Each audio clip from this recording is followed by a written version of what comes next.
4 hybrid versus 4 iron.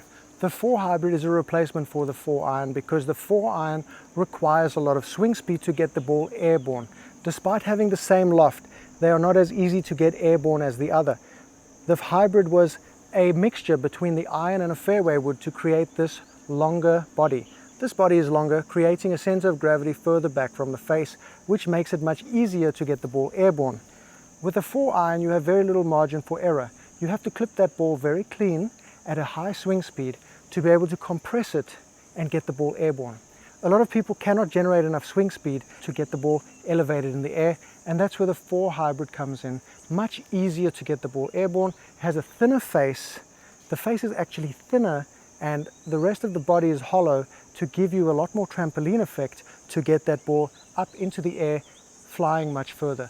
The 4 iron is just a solid piece of metal and you have to hit it right in the sweet spot. If you miss it either side of the sweet spot, it just does not perform. The ball will just shurry maybe 100 yards, 80 yards, instead of the desired 170, 180 yards. Who plays 4 irons nowadays? Mainly low handicaps, mainly people with fast swing speeds and professionals. Most people are opting for hybrids now, or potentially 7 woods to replace the 4 iron. The 4 iron is very obsolete in a lot of manufacturers' eyes. Where you go buy a set of clubs, you're normally getting 5 iron down to pitching wedge or 6 iron down to pitching wedge. That's just because they're difficult to hit.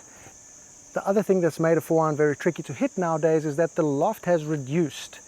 The loft has decreased from a 4 iron loft back in the day of 25 or 26 degrees down to like 22, 23 degrees, which is the old school 3 iron. That's a very difficult club to hit, and you need a lot of swing speed to get the ball in the air and hit pure. Most of the time people slice this thing, which is why they've created the 4 hybrid with a bit of offset here where the hosel is ahead of the face, just to allow you to square that face up and hit a ball that goes more right to left than left to right, which is the predominant shape of a 4 iron for most golfers.